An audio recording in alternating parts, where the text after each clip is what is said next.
यून बोम पिछले कई महीनों से एक ही डरावने सपने से जूझ रही है। सपने में वो एक क्लासरूम में वो बोर्ड पर बच्चों को एथिक्स पढ़ा रही है, लेकिन तभी अचानक एक अनजान औरत वहां आती है और बोम के गाल पर एक जोरदार तमाचा मारती है। तमाचा लगते ही बोम की नींद खुल जाती है। उसकी सांसें फूली हुई हैं और हाथ बुरी तरह कांप रहे हैं। उसे समझ नहीं आता कि ये सपना बार बार क्यों आता है, लेकिन हर बार ये उसे बुरी तरह डरा देता है। असल में बोम सियोल की मशहूर टीचर है, जिसका निकनेम स्टोरी स्लेयर है, क्योंकि उसकी कहानियों पर लोग हंसते हंसते लोटपोट हो जाते थे। लेकिन अब सिंसू के इस शांत गांव में वो काले कपड़े पहनकर एक उदास और इंट्रोवर्ट होने का नाटक करती है, ताकि लोगों की नजरों से बच सके।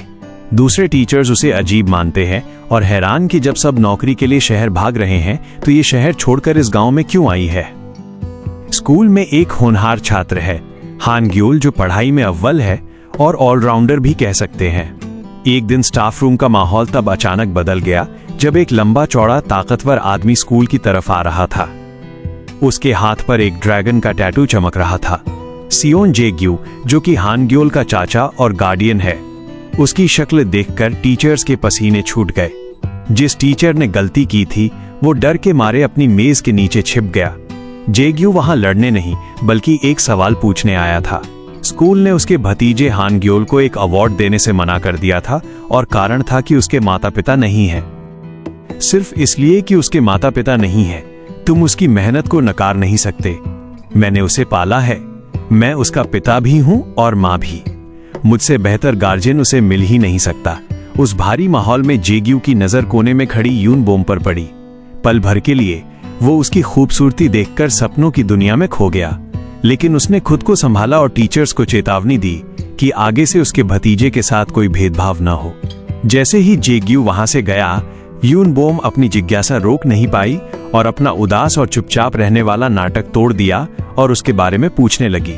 टीचर्स उसे अचानक बोलता देख हैरान रह गए, लेकिन फिर वे फुसफुसाने लगे। उन्होंने जे-ग्यू की छवि एक खतरनाक अपराधी जैसी बना दी। अरे तुम नहीं जानती, वो बहुत बड़ा गुंडा है। सुना है वो हमेशा एक गैंग के साथ रहता है। वो इतना ताकतवर है कि उसने एक बार अपने हाथों से एक कार उठा ली थी। शाम को स्कूल से घर लौटते वक्त यून बोम का मूड पहले ही खराब था। उसके पिता के भेजे गए कुछ संदेशों ने उसे परेशान कर दिया था। घर पहुंचकर जब उसने ताला खोलने की कोशिश की तो चाबी ने काम नहीं किया।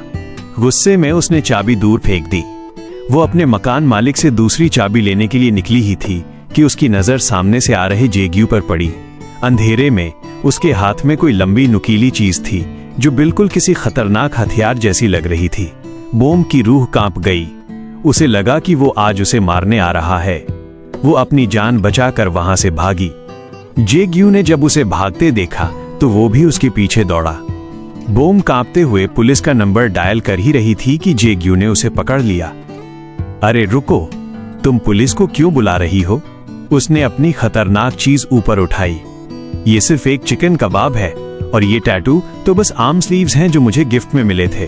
बोम शर्मिंदा होकर खड़ी रही। जे-ग्यू ने देखा कि गेट का लॉक काम नहीं कर रहा है। उसने बिना किसी मेहनत के एक ऊंची छलांग लगाई और अंदर से दरवाजा खोल दिया। जाते जाते वो उसकी आंखों में झांक कर बोला, इस गलती की कीमत तुम्हें चुकानी होगी। घर जाकर जे-ग्यू ने वो कबाब अपने भतीजे हान ग्योल को दिया, जिसे अभी अभी अवार्ड मिला था। जे-ग्यू ने बातों बातों में उसकी क्लास टीचर यून बोम का नाम कंफर्म किया।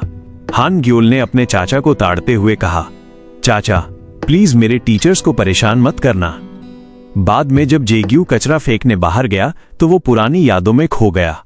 उसे वो पल याद आया जब उसने यून बोम को अपनी बाहों में थाम रखा था। वो थोड़ा चिढ़ गया।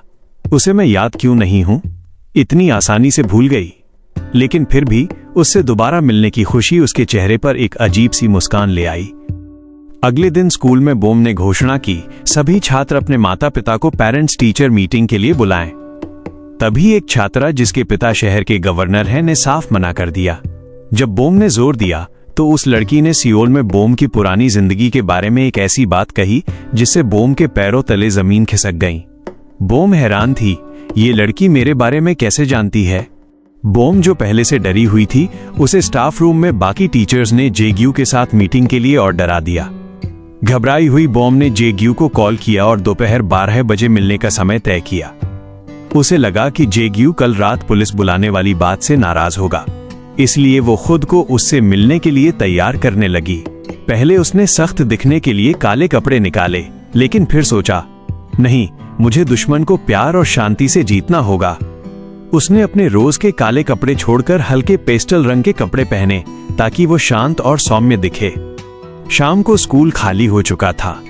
बाकी टीचर्स जेग्यू के डर से पहले ही भाग चुके थे। जब जेग्यू आया तो उसके हाथ में कोई हथियार नहीं बल्कि एक विशालकाय पौधा था, पिछली बार स्टाफ रूम में किए गए नुकसान की भरपाई के तौर पर। मीटिंग शुरू हुई। बॉम नर्वस थी, लेकिन वो गंभीरता से बात करने लगी। देखिए, हानग्योल स्कूल के बाद कॉलेज नहीं जाना चाहता, लेकिन जेग्यू बस बॉम को देखे जा रहा था। वो तो बस ये कोशिश कर रहा था कि किसी तरह बॉम को वो याद आ जाए। जितना जेग्यू शांत और बेफिक्र था, बॉम उतनी ही असहज होती जा रही थी। दृश्य बदलता है सियोल की ओर। वहां एक हाई प्रोफाइल वकील चोई यी जून अपनी डेस्क पर बैठा कुछ फाइलों को घूर रहा है। वो जेग्यू के खिलाफ एक बड़ा मुकदमा दायर करने का प्लान बना रहा है। वो स्कूल के बाद से ही जेग्यू को तलाश रहा था और अब उसे उसका सुराग मिल गया है। अगली सुबह स्कूल के रास्ते में गवर्नर की बेटी से जिन हानग्योल से माफी मांगना चाहती थी क्योंकि उसने पूरी क्लास के सामने उसके माता पिता न होने की बात कही थी। हानग्योल, जो बाहर से सख्त दिखता है पर असल में से जिनको पसंद करता है, माफी के तौर पर उसने चुपचाप अपना फोन नंबर से जिनको दे दिया। क्लास में वो बड़ा सा गमला अब सिरदर्द बन गया था। प्रिंसिपल ने कहा, इसे घर ले जाओ। बॉम और बाकी टीचर्स उसे घसीट कर ले जाने की कोशिश कर रहे थे कि जेग्यू भी वहीं आ गया। उसने देखा बॉम परेशान हो रही है तो उसने वो भारी गमला अकेले ही उठाया और अपनी कार में रख लिया। उसने बॉम को भी कार में बिठाया और घर तक छोड़ा, यहाँ तक कि उसने वो गमला उसकी छत पर भी रखवा दिया। काम खत्म होने पर जेग्यू ने मजाक में कहा, इतनी मेहनत के बाद एक कॉफी तो पिलाओगी। बॉम उसे जल्दी भगाना चाहती थी, इसलिए झूठ बोल दिया, घर में कॉफी खत्म हो गई है। बेचारा जेग्यू मायूस होकर चला गया। जेग्यू के जाते ही बॉम के पिता का फोन आया। वो अपनी कड़वी बातें सुनाने के लिए माफी मांग रहे थे। पिता की आवाज सुनकर बॉम का दिल भर आया।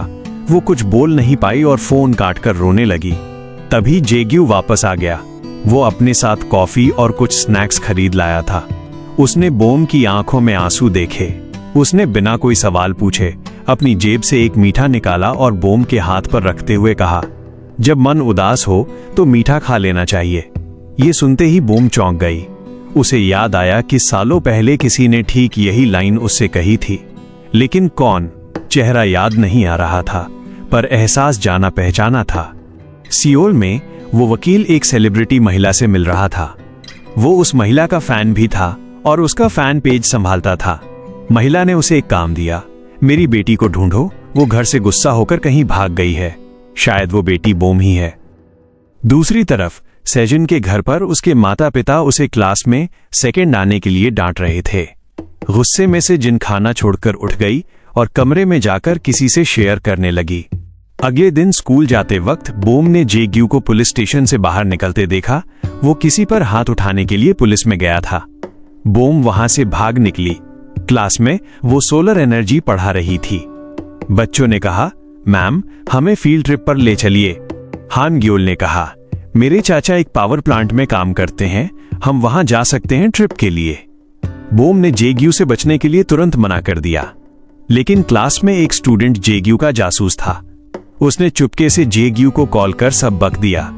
थोड़ी देर में जेग्यू स्कूल आ धमका। उसने बॉम से पूछा, तुमने मेरे पावर प्लांट आने से मना क्यों किया? काफी बहस के बाद तय हुआ कि पहले बॉम और हानग्योल जाकर जगह देखेंगे, फिर ट्रिप फाइनल होगी। मजबूरी में बॉम तैयार हो गई। जेग्यू अगली सुबह हानग्योल के साथ उसे पिक करने उसके घर पहुंचा। रास्ते में हानग्योल को सेजिन का कॉल आया। वो घर से भाग रही थी। हानग्योल ने जेग्यू को गाड़ी रोकने को कहा और काम है बोलकर बस स्टॉप की तरफ भागा। सेजिन बोली, तुम्हारी वजह से मैं क्लास में कभी फर्स्ट नहीं आ पाती, इसलिए मैं घर से भाग रही हूँ। तभी सेजिन को किसी जून नाम के बंदे का मैसेज आया और उसे मुस्कुराता देख हानग्योल को जलन होने लगी, तो वो भी उसके पीछे पीछे चला गया। अब गाड़ी में सिर्फ यून, बॉम और जेग्यू बचे थे। बोम उसके साथ कहीं भी अकेले नहीं जाना चाहती थी, लेकिन भूख भी लगी थी, तो वे पास के एक रेस्टोरेंट में गए। मेन्यू देखते हुए बोम की नजर एक डिश पर रुकी। उसने वही डिश ऑर्डर की जो उसके पिता बचपन में उसके बीमार होने पर बनाते थे। जब खाना आया तो जेग्यू चिकन को हाथ लगाने में थोड़ा हिचकिचा रहा था। यून बोम ने पूछा, क्या हुआ, तुम खा क्यों नहीं रहे? जेग्यू ने कुछ नहीं कहा, बस चिकन का पूरा लेग पीस उठाया और किसी जंगली जानवर की तरह उसे नोचकर खाने लगा। बातों बातों में जेग्यू ने उस पुलिस स्टेशन वाली घटना का सच बताया। मैं किसी को मारने नहीं गया था। दरअसल फायर ट्रक के रास्ते में एक कार खड़ी थी। मैंने बस अपने हाथों से उस कार को उठाकर साइड में रख दिया था, लेकिन कार मालिक ने प्रॉपर्टी डैमेज के लिए पुलिस बुला ली। बोम ने मौका पाकर पूछा, और उस टीचर को क्यों मारा था? जेग्यू ने मासूमियत से कहा, अरे वो एक टीचर होने के बावजूद जुआ खेल रहा था, इसलिए मैंने गुस्से में बस टेबल पलट दी थी। शायद इसीलिए उसने हानग्योल का अवार्ड रोक दिया। बोम ये सब सुनकर समझ गई कि उसे अब निकल लेना चाहिए, लेकिन तभी बोम की नजर जेग्यू की शक्ल और गर्दन पर पड़ी। वहां लाल चकत्ते रैशेज पड़ गए थे। जेग्यू ने तुरंत अपनी दवाई ली। तो बोम ने पूछा, तुम्हें तो उस डिश से एलर्जी है, फिर तुम उसे क्यों खा रहे थे? जेग्यू ने कहा, अगर मैं नहीं खाता तो तुम भी नहीं खाती, और मैं तुम्हें भूखा नहीं देख सकता। ये सुनते ही बोम का दिल पिघल गया। वो अपनी हंसी रोक नहीं पाई और भूल गई कि उसे डिप्रेस्ड होने का नाटक करना है। वह खिलखिलाकर हंस पड़ी। उसे ऐसे हंसते देख जेग्यू भी मुस्कुराने से खुद को रोक नहीं पाया। बोम ने दवाइयों में से एक क्रीम निकाली और जेग्यू के लिए उसे लगाने लगी। जैसे ही बोम की उंगलियों ने जेग्यू को छुआ, जेग्यू का शरीर अकड़ गया। वो अपनी भावनाओं को काबू करने की इतनी कोशिश कर रहा था कि उसका चेहरा लाल हो गया। जब उससे बर्दाश्त नहीं हुआ तो वो अचानक खड़ा हो गया और शर्मिंदगी छिपाने के लिए उसने बोम को बेंच समेत हवा में उठा लिया और कसरत करने लग गया। माहौल शांत होने पर उसने चेतावनी दी, आगे से मुझे कभी हाथ मत लगाना। तभी हानग्योल का फोन आया। वो दोनों सियोल में हैं। जेग्यू तुरंत उसे लेने के लिए भागा। बोम ने जिद की, मैं उनकी क्लास टीचर हूं, मैं भी चलूंगी। लेकिन जैसे ही उसे पता चला कि वे सियोल में हैं, बोम को फ्लैशबैक आने लगे। सियोल में एक बार बोम ने एक स्टूडेंट के पिता की तारीफ कर दी थी। आप कितने स्वीट हैं, बिजी होने के बावजूद अपने बच्चे के लिए समय निकालते हैं। पिता ने इसे इशारा समझा और बोम को फ्लर्टी मैसेजेस करने लगा। तभी उस आदमी की पत्नी स्कूल आ गई और पूरी क्लास के सामने बोम को जोरदार तमाचा मारा और उस पर अफेयर का झूठा आरोप लगाया। यही वह थप्पड़ है जो उसे रोज सपनों में आता है। डर के बावजूद बोम ने खुद को संभाला और जेग्यू के साथ जाने का फैसला किया। सियोल में हानग्योल बोला वो पहली बार सियोल आया है, उसे घूमना है और भूख भी लगी है।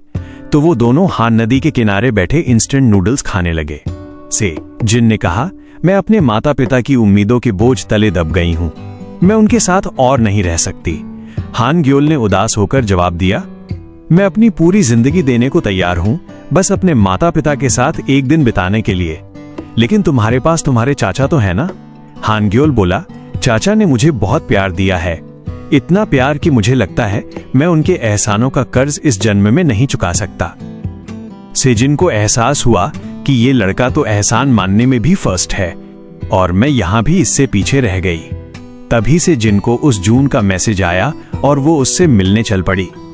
जेग्यू और बोम सियोल के स्टेशन पहुंच चुके थे। दोनों अलग अलग दिशा में ढूंढने लगे। जेग्यू को हानग्योल मिल गया। हानग्योल ने बताया, सेजिन एक आदमी से मिलने गई है और शायद वो आज रात उसके घर रुकने वाली है। मामला गंभीर था, जल्दी ही कुछ करना होगा। उधर बोम ने सेजिन को एक आदमी के साथ ट्रेन में चढ़ते देख लिया। उसने जेग्यू को कॉल किया लेकिन ट्रेन के दरवाजे बंद हो रहे थे। जेग्यू ने चिल्लाया, तुम उस पर नजर रखो, मैं अगले स्टेशन पर मिलता हूं।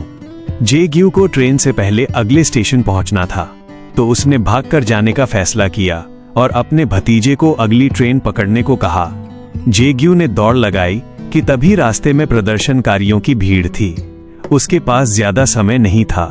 जेग्यू ने आव देखा नताव। उसने भीड़ के सिरों के ऊपर से एक लंबी छलांग लगाई और हवा को चीरता हुआ आगे बढ़ गया। अगले स्टेशन पर ट्रेन रुकी। बोम की नजर से जिन पर ही थी, पर उसने भी उसे देख लिया और चौकन्ना हो गई। सेजिन और वो आदमी भागने लगे। बोम भी उनके पीछे भाग रही थी। अफरातफरी में दरवाजे बंद होने ही वाले थे कि अचानक जे-ग्यू हवा से प्रकट हुआ। उसने बोम को गिरने से बचाने के लिए अपनी मजबूत बाहों में थाम लिया। जैसे ही बोम उसकी बाहों में आई, समय जैसे थम गया। बोम के दिमाग में एक जोरदार झटका लगा। उसे याद आ गया, अतीत में भी ठीक इसी तरह इसी आदमी ने उसे अपनी बाहों में थाम रखा था। बोम की नजर उस आदमी पर पड़ी जिसे उसने पहले सेजिन के साथ देखा था। उसने और जे-ग्यू ने उसका पीछा किया, जिससे उनका सामना यी जून से हुआ। यी जून पिछले 10 सालों से जे-ग्यू को ढूंढ रहा था और उनकी मुलाकात ऐसे हुई।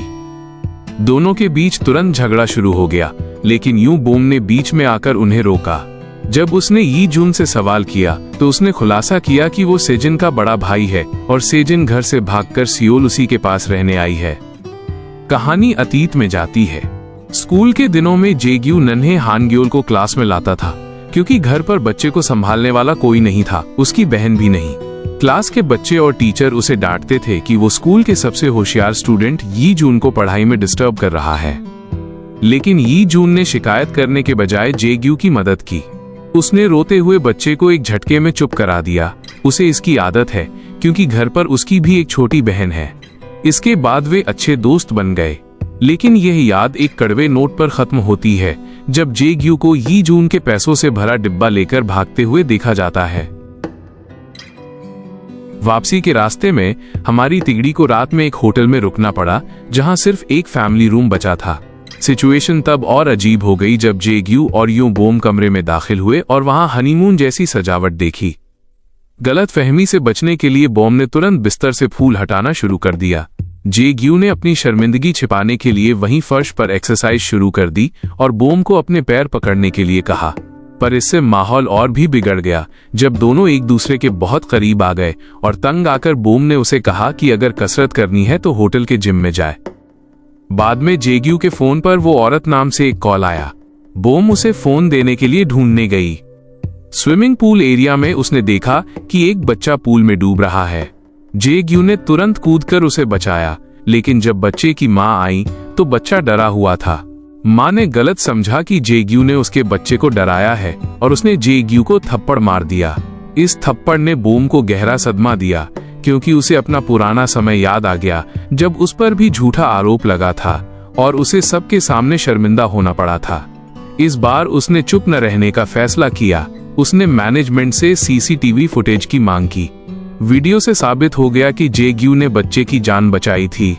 मां ने अपनी गलती मानी और माफी मांगी। तब यी जून ने उस महिला से कहा कि वो बोम से भी माफी मांगे, क्योंकि सबसे पहले बोम ने ही बच्चे को देखा था और मदद के लिए बुलाया। उस रात हानग्योल से जिनका फोन उठाने बाहर चला गया, जिससे कमरे में बोम और जे-ग्यू अकेले रह गए। खामोशी की वजह से नींद नहीं आ रही थी। तभी जे-ग्यू ने सामने देखते हुए कहा, कितनी सुंदर है। बोम चौंक गई और शर्मा गई, ये सोचकर कि वो उसकी तारीफ कर रहा है। लेकिन जल्द ही उसे एहसास हुआ कि जे-ग्यू सियोल के तारों भरे आसमान की तारीफ कर रहा था। शर्मिंदा होकर वो सोने चली गई और फैसला किया कि वो नाटक करती रहेगी कि उसे जे-ग्यू के साथ अपना पुराना अतीत अभी भी याद नहीं आया है, ताकि जैसा चल रहा है वैसा ही चलता रहे। अगली सुबह यी जून ने उस सेलिब्रिटी औरत को फोन किया और बताया कि उसे उसकी बेटी मिल गई है। हालांकि उसने उसका पता बताने से साफ मना कर दिया, क्योंकि वो यून बोम के फैमिली से दूर रहने के फैसले का सम्मान करना चाहता था। अगले दिन स्कूल में जे-ग्यू हानग्योल को छाता देने आया। बोम को देखते ही उसने उसे चिढ़ाया कि उन्होंने रात एक साथ बिताई है। ये सुनकर एक दूसरी टीचर ने बाद में बोम को चेतावनी दी कि वो जे-ग्यू से दूर रहे, लेकिन बोम ने जे-ग्यू का बचाव किया और कहा कि वो बुरा आदमी नहीं है, ये सब सिर्फ अफवाहें हैं। बोम को उसका साइड लेते देख टीचर हैरान हुई और बताया कि उसने जे-ग्यू को एक रोती हुई औरत के साथ देखा था, जो अपने बच्चे की एक झलक पाने के लिए गिड़गिड़ा रही थी। फिर स्टाफ रूम में बातें होने लगीं कि शायद जे-ग्यू ही हानग्योल का असली पिता है। बोम के मन में भी शक पैदा हुआ। उसे वो औरत वाला कॉल याद आया, लेकिन आखिर में उसने खुद को समझाया कि ये उसका मामला नहीं है। घर जाते समय यून बोम ने देखा कि जे-ग्यू ड्रेनेज लाइन को तोड़ रहा है। उसने उसे डांटा कि ये पब्लिक प्रॉपर्टी है और वो अपनी मर्जी से इसके साथ जो चाहे नहीं कर सकता। लेकिन जैसे ही जे-ग्यू ने लोहे की छड़ें अलग की, यून बोम को एहसास हुआ कि जेग्यू दरअसल एक पपी को बचा रहा था और उसने उसे पूरी तरह गलत समझा था। पप्पी के पैर में चोट लगी थी, इसलिए वे उसे वेट के पास ले गए। पप्पी को ठंड न लगे इसलिए उसने अपनी शर्ट उतारकर उसे ढक दिया। उसे बिना शर्ट के देखकर रिसेप्शनिस्ट उस पर पूरी तरह लट्टू हो गई, लेकिन यून बोम की नजर जेग्यू की पीठ पर एक गहरे निशान पर पड़ी। उसने उसके हाथ पर भी एक निशान देखा जिसे जेग्यू ने छिपाने की कोशिश की, लेकिन बोम ने उसे कहा, निशान बुरे नहीं होते, वे उस दर्द का सबूत हैं जो हमने सहा है। तभी डॉक्टर ने बाहर आकर पूछा कि क्या वो हान ग्योल का पिता है। बोम ने मना किया, लेकिन जेग्यू ने हाँ कह दिया, जिससे वे सारी अफवाहें सच लगने लगीं कि वह हान ग्योल का पिता है। लेकिन अंत में पता चला कि जेग्यू ने पप्पी का नाम हान ग्योल रखा था और फॉर्म भरते समय खुद को और बोम को उसका माता पिता बताया था। इसके बाद वे खाना खाने गए, जहां जेग्यू ने माता पिता बनने का नाटक जारी रखा। रेस्टोरेंट वाली महिला ने भी गलत समझा और सुझाव दिया कि उन्हें जल्द ही एक बेटी भी कर लेनी चाहिए। जेग्यू ने इस गलतफहमी का पूरा मजा लिया, लेकिन बोम ने महसूस किया कि उसने जेग्यू को शुरू से ही पूरी तरह गलत समझा है। इसलिए उसने जेग्यू से पूछा कि क्या वे कल शाम को ड्रिंक्स के लिए मिल सकते हैं और बाद में अकेले उसके पावर प्लांट भी जा सकते हैं। जून जेग्यू के घर गया और वहां हान ग्योल के ढेरों अवार्ड्स देखे। उसे समझ आया कि सेजन के लिए मुकाबला कितना मुश्किल रहा होगा। जेग्यू ने वो पैसे लौटा दिए जो उसने अतीत में लिए थे, बल्कि उसने लिए गए पैसों से 3 गुना ज्यादा वापस किए। लेकिन यी जून ने कहा कि उसे पैसे नहीं, माफी चाहिए। सेजिन घर लौटी और उसने अपने भाई को बताया कि वो क्लास में फर्स्ट आकर हान ग्योल को हराना चाहती है। यी जून ने भी जिक्र किया कि वो भी उसी परिवार के एक सदस्य से बदला लेना चाहता है, लेकिन उसने अपनी बहन को इसका कारण नहीं बताया। अगले दिन जेग्यू के वर्कर ने उसे सुझाव दिया कि अगर बोम उसमें दिलचस्पी रखती होगी तो वो खुद को सुंदर बनाने में रोज से ज्यादा मेहनत करेगी। जब शाम को वे मिले तो बोम बहुत खूबसूरती से तैयार होकर आई थी। उसने अपने हाथों से मीट रैप बनाया और जेग्यू को खिलाया। यहाँ तक कि उसकी शर्ट पर मीट के दाग न लग जाए, उसने उसे एप्रन भी पहनाया। अचानक इतना प्यार देखकर जेग्यू पूरी तरह कंफ्यूज हो गया, लेकिन साथ ही वो शर्म से लाल भी हो रहा था। सारे हिंट्स इस तरफ इशारा कर रहे थे जैसे वो उसे पसंद करती हो। जेग्यू यून बोम के इजहार को लेकर बहुत उत्साहित था, लेकिन पता चला कि उसने कुछ ज्यादा ही उम्मीद लगा दी। बोम ने कबूल किया कि उसने वो याद आ गया है। जब वो सियोल छोड़कर यहाँ आई, बोम बहुत बुरे दौर से गुजर रही थी और अपने गम भुलाने के लिए शराब का सहारा ले रही थी। जेग्यू की नजर उस पर पड़ी और उसका इरादा सिर्फ ये देखना था कि वो सुरक्षित है या नहीं। घर जाते समय उसने एक ट्रक के सामने आकर अपनी जान देने की कोशिश की थी, लेकिन जेग्यू ने दौड़कर उसकी जान बचाई थी। आज उसने वही ड्रेस इसलिए पहनी थी ताकि वो दिखा सके कि उसे उसकी दयालुता याद है। उसकी आज की हरकतें सिर्फ उस कर्ज को चुकाने का उसका तरीका थी। उसने उसे वो मीठी कैंडी भी वापस कर दी जो उसने दी थी और कहा कि अब हिसाब बराबर हो गया है। जब जेग्यू ने पूछा कि उसने अपनी जान देने की कोशिश क्यों की थी, तो बोमे बहुत डिफेंसिव हो गई। उसने उसे अपने काम से काम रखने को कहा। अपने पर्सनल प्रॉब्लम्स को वो किसी के भी साथ बांटती नहीं फिरती और एक पेरेंट और टीचर के रूप में उन्हें दूरी बनाए रखने की जरूरत है। अगले दिन बोमे उन ततैया से जूझ रही थी जिन्होंने जेग्यू द्वारा गिफ्ट किए गए पौधे के अंदर अपना घर बना लिया था। जैसे ही वो एक ततैया से बचने के लिए बाहर भागी, वो से जिनके बड़े भाई यी जून से टकरा गई। उसने उसकी मदद करने की कोशिश की, लेकिन ततैया ने उसे ही काट लिया। दरअसल वो अपनी बहन की परवाह करने के लिए बोम को धन्यवाद देने आया था और आभार के तौर पर उसके लिए खाना लाया था। उसने अपना फोन नंबर भी दिया ताकि खाना खाने के बाद क्या पता वो उसे कॉल करना चाहे। जेग्यू बोमे से माफी मांगना चाहता था, लेकिन उसे मैसेज करने की हिम्मत नहीं जुटा पाया, इसलिए वो दिमाग शांत करने के लिए डोजो चला गया। वहां टीचर्स आने वाले स्पोर्ट्स फेस्टिवल के लिए मार्शल आर्ट्स सीख रहे थे और जेग्यू को अपना कोच देखकर बुरी तरह डर गए। पीटी टीचर ने उसे लड़ाई के लिए चुनौती दी, लेकिन जेग्यू का मूड नहीं था, इसलिए वो बस टाल रहा था। हालांकि जब उसने एक टीचर को फोन पर बोमे का नाम लेते सुना तो उसके अंदर अचानक ऊर्जा की लहर दौड़ गई। उसने पीटी टीचर को एक तरफ फेंक दिया। उन्हें पता चला कि बोम ततैया की प्रॉब्लम से जूझ रही है। स्कूल में सभी को बॉल्स के रंग के आधार पर टीमों में बांटा जा रहा था। हान ग्योल और सेजिन अलग अलग टीमों में चले गए, लेकिन टीचर्स बहस कर रहे थे क्योंकि व्हाइट टीम में सभी मजबूत खिलाड़ी थे। चीजों को फेयर बनाने के लिए उन्होंने बोमे को ब्लू टीम में शामिल होने के लिए कहा, लेकिन उसे इसमें बिल्कुल भी दिलचस्पी नहीं थी।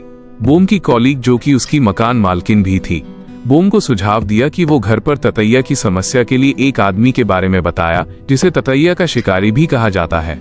घर पर उसने अपनी व्हाइट बॉल कहीं खो दी और उसके पास ब्लू टीम में शामिल होने के अलावा कोई ऑप्शन नहीं बचा था।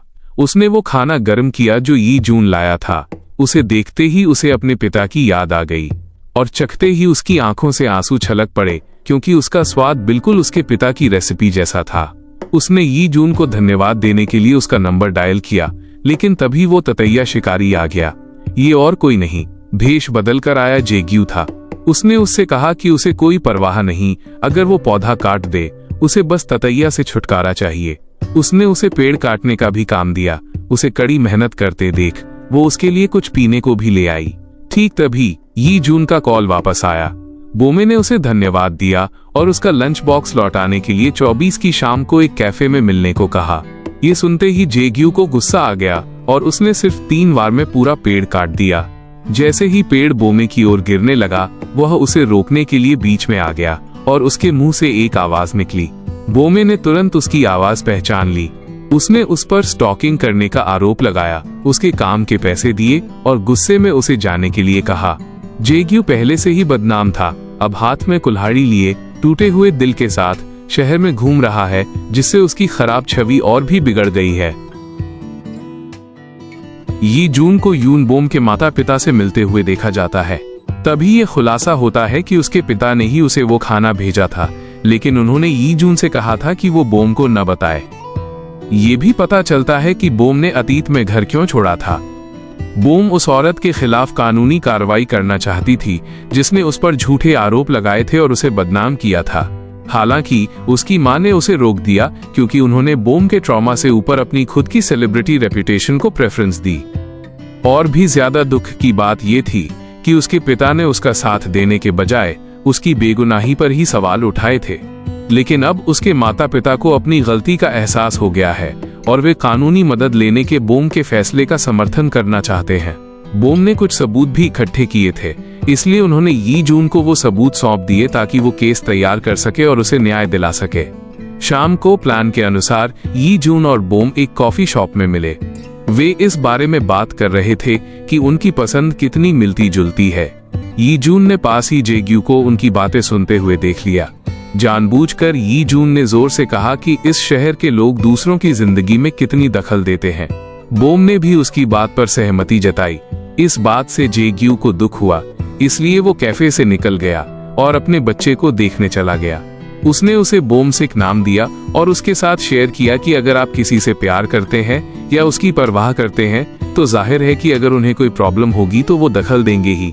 स्कूल में यी जून और जेग्यू दोनों ने 2 विरोधी टीमों के लिए पेरेंट्स की तरफ से वॉलंटियर करने का फैसला किया। हॉस्पिटल में जेग्यू ने देखा कि यून बोम उनके बच्चे यानी बोमसिक से मिलने आई थी। पिछली बार वो अपनी सफेद बॉल वही छोड़ गई थी और उसने बोमसिक से वादा किया कि वो उसके लिए मेडल जीतेगी और उसके गले में डालेगी। अब जेग्यू यून बोम के लिए मेडल जीतना चाहता था, क्योंकि उस गेंद की वजह से उसे लगा कि बोम भी व्हाइट टीम में है। उसने अपनी व्हाइट टीम को ट्रेनिंग देना शुरू किया, लेकिन हान ग्योल को जीतने में कोई दिलचस्पी नहीं थी, क्योंकि सेजिन ने हान ग्योल के साथ फोटो खिंचवाने का वादा तभी किया था जब वो उसे हराएगी। लेकिन जेग्यू के टीम में होने से दूसरी टीम का जीतना नामुमकिन लग रहा था। जहां व्हाइट टीम शारीरिक ताकत बढ़ाने की कोशिश कर रही थी, वहीं यी जून अपने दिमाग से खेल जीतने की रणनीतियां बना रहा था। स्कूल के बाद जब जेग्यू और बोमसिक को देखने आए तो उनकी मुलाकात हुई। दोनों ने इशारों में बोमसिक से शिकायत की कि कैसे सामने वाला उन्हें समझता ही नहीं है। फिर जेग्यू ने ऐलान किया कि चाहे कुछ भी हो जाए वो बोमसिक के लिए मेडल जीत कर रहेगा। अब वो दिन आ गया जिसकी तैयारी सब लोग कब से कर रहे थे। हान ग्योल ने जेग्यू से मैच में हिस्सा न लेने की रिक्वेस्ट की, लेकिन जेग्यू ने उससे कहा कि यून बोम के लिए उसका जीतना बहुत जरूरी है। तब हान ग्योल ने खुलासा किया कि यून बोम दरअसल ब्लू टीम में है और वो तभी जीतेगी जब वो हारेगा। ये सुनकर जेग्यू अपनी ही टीम का इतना जोश देखकर खुश नहीं हुआ और उसने उनसे कहा कि कभी कभी हारना भी ठीक होता है। उसने यी जून को कुछ सलाह भी दी और उसे पक्का किया कि चाहे कुछ भी हो जाए यी जून को ही पहला स्थान जीतना होगा। यी जून पूरी तरह कंफ्यूज्ड था, ये सोचते हुए कि खेल से पहले ये जरूर कोई चाल होगी। सेजिन इस बात से परेशान थी कि जेग्यू विरोधी टीम से खेल रहा है और अब उसे जीतना मुश्किल लग रहा है, लेकिन हान ग्योल ने उसे भरोसा दिलाया कि वो जीत जाएगी और उसे याद दिलाया कि वो साथ में फोटो खिंचवाने का अपना वादा याद रखे। लेकिन कहानी में मोड़ तब आया जब यून बोम मैदान पर आई और जैकेट की जिप खोल व्हाइट टी शर्ट पहनी सबको बता दिया कि वो व्हाइट टीम की तरफ से भाग ले रही है। जेग्यू ने पहले ही फैसला कर लिया था कि वो टीम में नहीं रहेगा, क्योंकि उसने हान ग्योल से वादा किया था और इसलिए भी क्योंकि यून बोम ब्लू टीम की तरफ से खेल रही थी। उसकी जगह एक बुजुर्ग महिला ले रही थी, लेकिन कोशिशें सिर्फ एक तरफा नहीं थीं। यहाँ तक कि यून बोम ने भी अपना पुराना तेवर वापस लाया और अपने कलीग से साफ कह दिया कि उसे कमजोर न समझें और अपनी मर्जी से किसी भी टीम में न डालें। हालांकि अब जब जेग्यू खेल नहीं रहा था तो उसे कोई परवाह नहीं थी कि व्हाइट टीम से कौन खेल रहा है। लेकिन जब पता चला कि यून बोम व्हाइट टीम से खेल रही है तो जेग्यू को हान ग्योल से किए गए वादे पर पछतावा होने लगा। यी जून भी ये देखकर हैरान था कि यून बोम उसकी टीम से नहीं खेल रही है। जब उसने अपनी बहन से इस बारे में बात की तो उसे पता चला कि वो अपने माता पिता के जरिए यून बोम की सियोल वाली कहानी के बारे में जानती है। उसने उसे चेतावनी दी कि वो किसी को न बताए, लेकिन सेजिन ने एक शर्त रख दी, अगर वो उसे ये इवेंट जिताएगा तभी वो किसी को नहीं बताएगी। जैसे ही स्पोर्ट्स फेस्टिवल शुरू हुआ, पहला खेल रिले रेस था और जेग्यू को ऑडियंस के साथ देख बोम को एहसास हुआ कि जेग्यू ने पेरेंट्स रिप्रेजेंटेटिव के पद से इस्तीफा दे दिया है। व्हाइट टीम उस बुजुर्ग प्रतिभागी की वजह से हारने लगी, इसलिए हान ग्योल को उसकी दूरी कवर करनी पड़ी। दोनों टीमें हमारे सेलिब्रिटी स्टूडेंट के लिए चीयर करने लगी, लेकिन जैसे ही वो बैटन पास कर रहा था उसने जानबूझकर उसे हवा में उछाल दिया ताकि सेजिन पहला गेम जीत जाए। वो बुजुर्ग महिला अब और आगे नहीं खेल सकती थी, इसलिए यून बोम चाहती थी कि जेग्यू टीम में वापस शामिल हो जाए। उसने उससे विनती की और यहाँ तक कि उसने वादा किया कि अगर वे जीत गए तो सियोल में उसके साथ जो भी हुआ था उसे सब कुछ बता देगी। लेकिन जेग्यू नहीं माना, वो अपने घुटनों पर भी बैठ गई। उसने हमारे नरम दिल जेग्यू को इमोशनल ब्लैकमेल करने की कोशिश की, ये कहकर कि उस बुजुर्ग महिला के लिए ही खेल लो, ये मेडल उनका बचपन का सपना था। वो फिर भी नहीं माना। जब उसे लगा कि अब और रिक्वेस्ट नहीं कर सकती तो उसने उससे कहा कि उसे उसकी जरूरत है। प्यार में पागल जेग्यू इस बात पर पूरी तरह पिघल गया और अपने भतीजे से किया वादा चुटकियों में भूल गया। ब्रेक का समय लगभग खत्म होने वाला था। यी जून यून बोम के लिए कॉफी लाया, लेकिन उसने देखा कि उसने वो लंच नहीं खाया जो उसने उसे दिया था, बल्कि वो जेग्यू का बनाया हुआ लंच बॉक्स पूरा खाली था। जेग्यू को जलन हुई और अब वो इस खेल को जीतने के लिए पूरी तरह तैयार था। अगला मैच रस्साकशी का था। जैसे ही सब अपनी जगह ले रहे थे, जेग्यू मैदान में उतरा। यी जून ने उस पर ताने कसना शुरू कर दिया, लेकिन जेग्यू ने साफ कर दिया कि उसे ताने मारने का कोई अधिकार नहीं है। ठीक तभी हम अतीत में चले गए, जहां कुछ स्टूडेंट्स यीजून को बुली कर रहे थे, लेकिन जेग्यू ने बीच बचाव किया और वे सब अपनी जान बचाकर भाग गए। यी जून ने सौदा करने की कोशिश की, अगर वो उसे बचाएगा तो वो उसे कॉलेज के लिए ट्यूशन पढ़ाएगा। लेकिन जेग्यू के पास कॉलेज जाने के लिए पैसे नहीं थे और ना पढ़ने का टाइम, इसलिए उसका ट्यूशन पढ़ाना समय की बर्बादी होती। तो यी जून ने उसे उसकी कॉलेज की फीस का भी वादा किया। अब प्रेजेंट में जेग्यू ने रस्सी को कस लिया और जोर से खींचा, जिससे व्हाइट टीम ये मैच जीत गई। सब सेलिब्रेट करने लगे। तभी एक रहस्यमयी औरत जेग्यू को ढूंढते हुए उसके घर पहुंची और फिलिप्स ने उसे बताया कि वो अभी स्कूल में है, इसलिए वो स्कूल की तरफ चल दी। कंपटीशन का आखिरी मैच था जिसमें उन्हें गेंद से डिब्बे फोड़ने थे।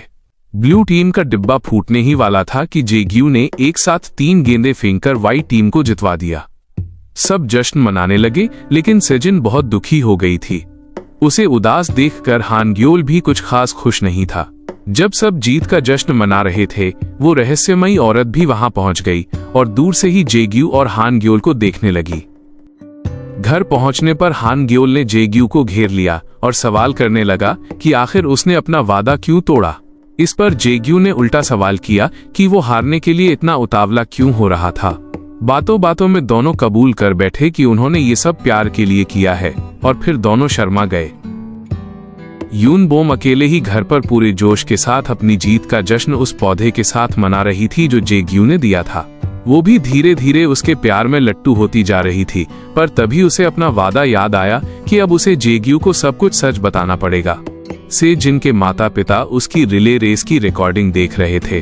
तब से जिन ने देखा कि उसकी जीत में हान ग्योल भी बहुत खुश था।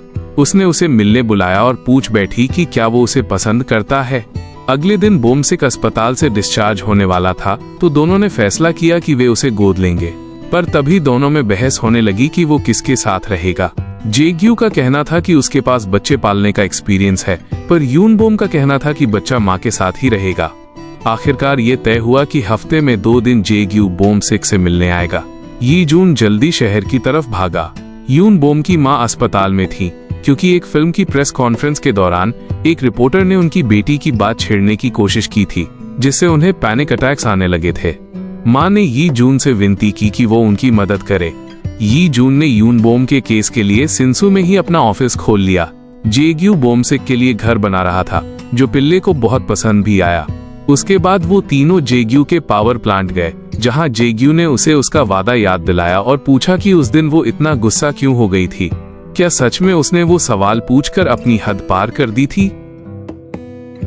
बोम ने जेग्यू को बताया कि वो जेग्यू नहीं है जिसने अपनी हद पार की, बल्कि उसे डर है कि कहीं वो खुद अपनी हद पार न कर दे। जेग्यू ने धीरे से पूछा कि क्या वो चाहती है कि काश वो ऐसा कर पाती। बोम मन में तो ना कह रही थी, पर उसके मुंह से हाँ निकल रहा था। जेग्यू पूछ बैठा कि वो इतना हिचकिचा क्यों रही है। तभी हमें पास्ट में ले जाया जाता है, जहां एक स्टूडेंट का पेरेंट आधी रात को उसके अपार्टमेंट का दरवाजा खोलने के लिए कह रहा था, यह दावा करते हुए कि बोम ने एक बार कहा था कि वह उसे पसंद करती है। जब बोम ने उसे पुलिस बुलाने की चेतावनी दी, तो वो आदमी दरवाजे को जोर जोर से पीटने लगा। ये याद बोम को अंदर तक झकझोरने के लिए काफी थी। जेग्यू को समझ आ गया कि बोम एक स्टूडेंट के पेरेंट के साथ रोमांटिक रूप से जुड़ने से डरती है, क्योंकि वो जानती है कि उसकी रेपुटेशन कितनी आसानी से बर्बाद हो सकती है। उस पर दबाव डालने के बजाय उसने एक चौंकाने वाला वादा किया। उसने उससे कहा कि वो 2 साल इंतजार करेगा, जब तक कि हान ग्योल ग्रेजुएट नहीं हो जाता, और उसके बाद ही वे ऑफिशियली एक साथ होंगे। बोम ने ज्यादा कुछ नहीं कहा, लेकिन उसकी खामोशी ने बहुत कुछ कह दिया। काम के बाद कुछ टीचर्स एक कैफे में रुके और उन्होंने जेग्यू को एक महिला के साथ बैठे देखा। वे फुसफुसाने लगे कि ये वही लड़की है जो बाजार में उसके सामने रो रही थी, और वो कितनी सुंदर है। उन्हें साथ देखकर और ये देखते हुए कि वो महिला जेग्यू का हाथ पकड़े हुई थी, बोम आग बबूला होकर वहां से निकल पड़ी। उसे लगा कि जेग्यू उसके लिए एक दिन भी इंतजार नहीं कर सकता। 2 साल तो बहुत दूर की बात है। अगली सुबह हान ग्योल को परेशान देखकर जेग्यू ने पूछा कि सेजिन के साथ उसकी डेट कैसी रही। जब से जिन ने लापरवाही से कहा कि उसे रोमांस से ज्यादा थ्रिलर पसंद है, तो अपनी फीलिंग्स का इजहार करने के बजाय हान ग्योल ने झूठ बोल दिया कि वो उसकी जीत से खुश नहीं था, बल्कि वो एक मामूली खेल जीतने के लिए उसका मजाक उड़ा रहा था। अब हान ग्योल ने उससे पूछा, आपकी मेरी टीचर के साथ डेट कैसी रही? जेग्यू ने कबूल किया कि उसे अपनी गर्लफ्रेंड बनाने के लिए उसे 2 साल इंतजार करना होगा। हान ग्योल का मुंह खुला रह गया।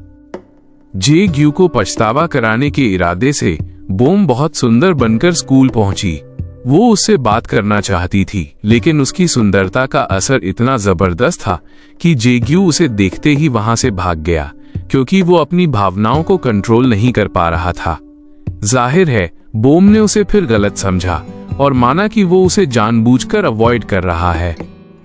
बाद में उस शाम जब बोम का ताला जाम हो गया, जेग्यू ठीक उसी समय वहां से गुजर रहा था। लेकिन जब बोम ने मदद मांगी तो मदद करने के बजाय वो उसकी सुंदरता देख घबरा गया और वहां से भाग गया।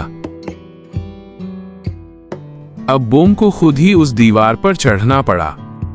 जैसे ही वो गिरने वाली थी, यी जून ने समय पर आकर उसकी मदद की। वो भी अब उसी लोकेलिटी में रह रहा था। यून बोम ने उससे पूछा कि क्या वो इस वीकेंड पर फ्री है, उसे कुछ जरूरी बात करनी है। अगले दिन जेग्यू मेडिटेशन करने लगा ताकि वो यून बोम के सामने खुद को कंट्रोल में रख सके। तभी उसे यी जून का कॉल आता है। जेग्यू ने स्पोर्ट्स इवेंट में भाग लेकर यी जून से किया अपना वादा तोड़ा था, इसलिए सजा के तौर पर उसने यी जून की शर्तें मान ली, जिसमें उसे डार्लिंग बुलाना भी शामिल था। यी जून ने उसे अपना कार्ड भी ऑफर किया कि अगर उसे कभी वकील की जरूरत हो तो बता देना, लेकिन जेग्यू ने कहा कि वो जेल में रहना पसंद करेगा, लेकिन उसकी मदद नहीं लेगा। जैसे ही वो जा रहा था, उसने सुना कि बोम फोन पर थी और यी जून को लंच के लिए पूछ रही थी। ये सुनते ही वो जल भुन गया। उधर गांव में एक चोर घूम रहा था, जिसने उस बुजुर्ग महिला का स्पोर्ट्स फेस्टिवल वाला मेडल भी चुरा लिया है। कैफे में यी जून को एहसास हुआ कि बोम ने उसे डेट के लिए नहीं, बल्कि स्टूडेंट्स को करियर काउंसलिंग देने के लिए उसे इनवाइट करना चाहती है। उसने बड़ी चतुराई से इस मौके का फायदा उठाया और टीचर्स के साथ पेरेंट्स द्वारा किए जाने वाले उत्पीड़न से जुड़े अपने कानूनी काम के बारे में बात करने लगा। उसकी चाल कामयाब रही, क्योंकि बोम ने अपनी ही कहानी को किसी और की बताकर उससे सलाह मांगी। लेकिन उनकी बातचीत बीच में ही कट गई जब कुछ स्टूडेंट्स ने बताया कि उसके घर में चोरी हुई है। यून बोम का घर का ताला टूटा हुआ था। बोम घर भागी और वहां जेग्यू को पुलिस ने दबोच रखा था। दरअसल जेग्यू वहां बोम सिक से मिलने आया था, लेकिन दरवाजा खुला देख वो अंदर आ गया। तभी उसने सुना कि वो स्टूडेंट्स किसी को चोर चोर कह रहे थे। जेग्यू हथकड़ियों में ही बाहर भागा। उसे इतने गुस्से में देख उस आदमी ने अपनी गाड़ी भगाई तो जेग्यू ने भी उसका पीछा किया।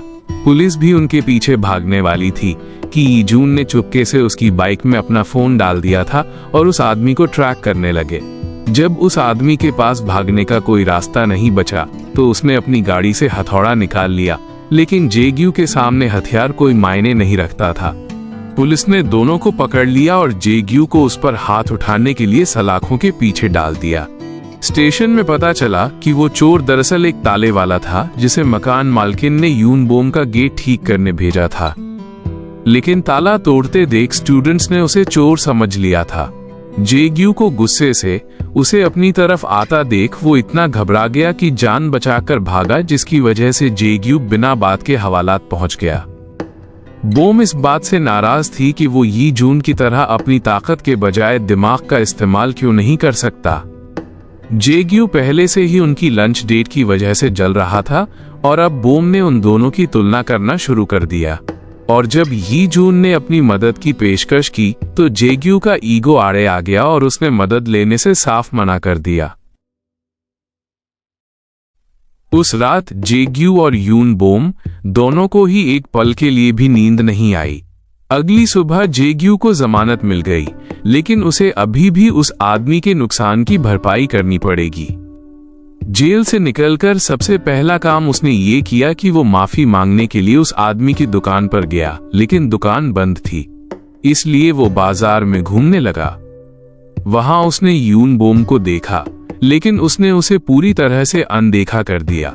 वो उलझन में था और दुखी भी। आखिर वो इस बात को लेकर थोड़ी भी उत्सुक क्यों नहीं है कि वो जेल से कैसे बाहर आया। वो वहां अपने पौधे के लिए एक बड़ा गमला खरीदने आई थी। वो उस भारी गमले को उठाने में संघर्ष कर रही थी और गिरने ही वाली थी कि जेग्यू ने आगे बढ़कर उसकी मदद की और गमले को उठाकर उसके घर तक ले गया। बोम उस औरत के बारे में पूछना तो चाहती थी जिसे उसने उसके साथ देखा था, लेकिन वो हिचकिचा रही थी। उनके बीच के तनाव को महसूस करते हुए जेग्यू ने उससे बात की। उसने उससे कहा कि वो बहुत बदल गई है। उसने ये भी कहा कि उसके लिए उनके बीच पेरेंट टीचर की दूरी बनाए रखना पहले ही मुश्किल हो रहा है और उसका ऐसा रूखा व्यवहार इसे उसके लिए और भी मुश्किल बना रहा है। यून बोम ने इसका गलत मतलब निकाला।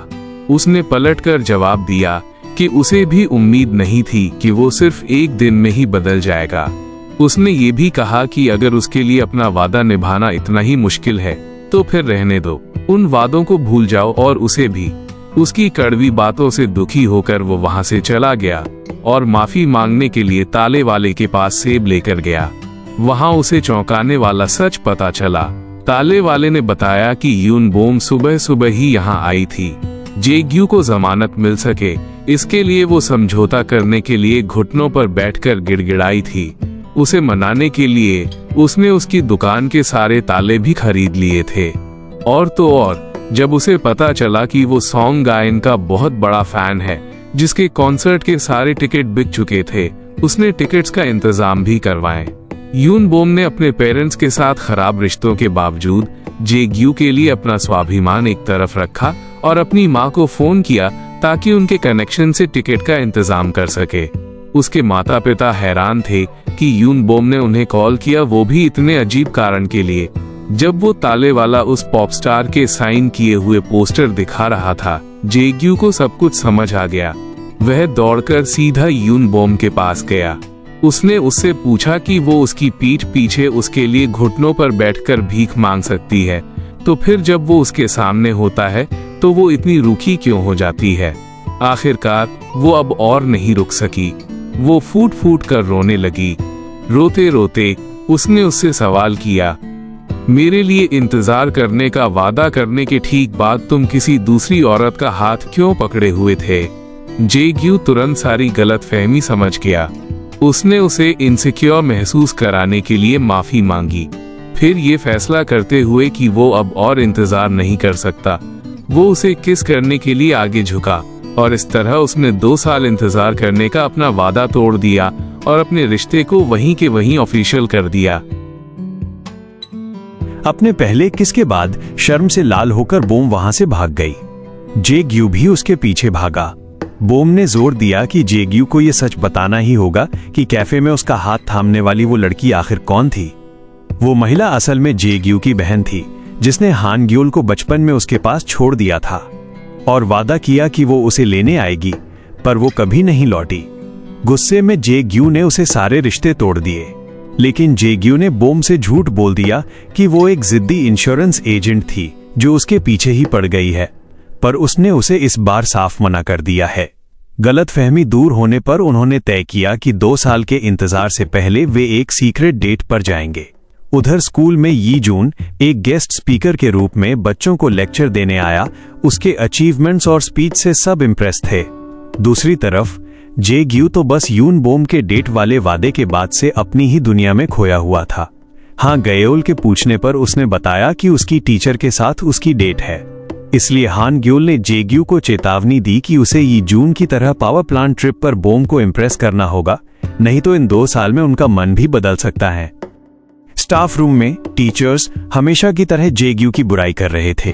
वे हैरान थे कि कोई लड़की उस जैसे गुंडे को कैसे पसंद कर सकती है।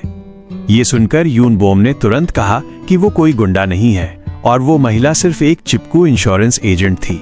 जब दूसरी टीचर ने शक करते हुए पूछा कि उसे इतनी बातें कैसे पता हैं, तो बोम वहां से खिसकने लगी।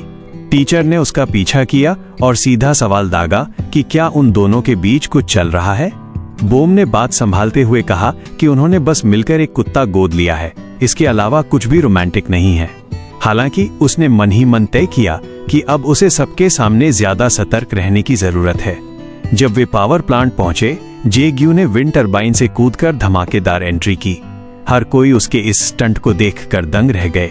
जैसे जैसे वे आगे बढ़े, उसने अपने बिजनेस मॉडल और दूसरे शहरों में इसके विस्तार के बारे में समझाया। स्टूडेंट्स पूरी तरह इम्प्रेस थे, यहाँ तक कि मजाक में पूछने लगे कि क्या उसे एक और भतीजे की जरूरत है। सीईओ के ऑफिस पहुंचने पर पता चला इस पावर प्लांट का मालिक कोई और नहीं बल्कि हमारा जेग्यू ही है। सूट बूट में जेक्यू एनर्जी के सीईओ के तौर पर सामने आकर सबको और इम्प्रेस कर दिया। पर जेग्यू तो जानना चाहता था कि यून बोम उसके बारे में क्या सोचती है, लेकिन उसकी तारीफ करने के बजाय यून बोम ने सीधे लंच कब मिलेगा पूछ दिया। लंच के समय यून बोम ने जानबूझकर उनसे दूरी बनाए रखी, लेकिन जब उसने देखा कि जेग्यू अभी भी उसे दूर से निहार रहा है, तो वो उनकी नजरों से बचने के लिए वहां से भाग निकली। जेग्यू तुरंत उसके पीछे भागा। हान ग्योल ने सेजिन को सारा बीफ देकर इम्प्रेस करना चाहा। कोरिया में किसी को मीट देना बहुत खास माना जाता है, पर उसने रूडली मना कर दिया, ये कहकर कि वो डाइट पर है। इधर अफवाहों के डर से बोम डेट कैंसिल करना चाहती थी, लेकिन जेग्यू ने उसे भरोसा दिलाया कि वो इस शहर की हर एक खुफिया जगह जानता है जहां कोई भी आसपास नहीं होगा। अगली सुबह 4:30 बजे वो उसे लेने पहुंचा। वो साथ में सनराइज देखने बीच पर गए, पर कुछ जान पहचान के लोग वहां जॉगिंग करने पहुंच गए। बोम जल्दी से कंबल के नीचे छिप गई।